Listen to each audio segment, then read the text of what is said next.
หยอดอันนี้ก็คือคล้ายๆกับหยอดบักอื้อเท่าล่ะค่ะ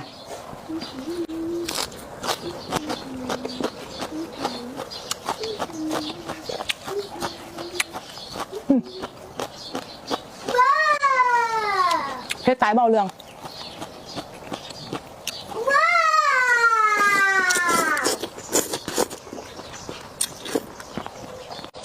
เผ็ด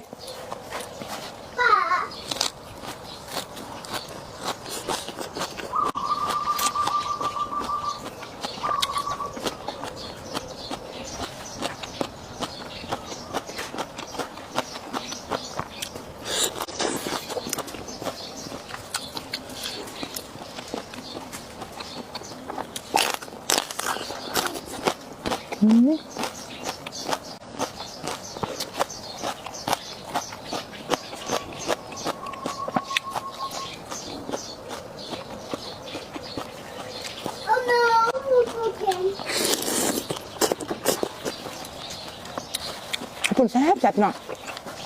นัว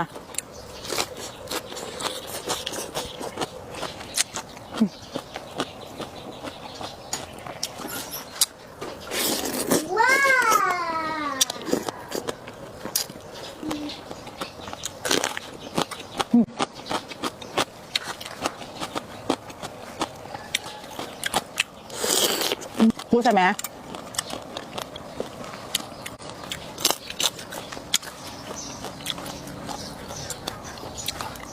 พูดสมัยจืดค่ะไม่ได้ดองแล้วมาต้มซุกค่ะ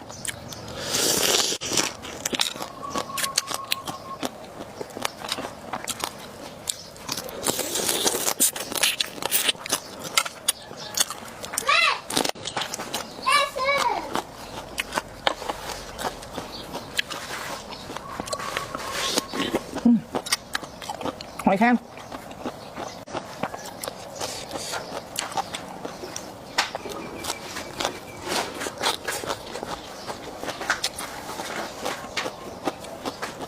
อร่อยค่ะเนี่ย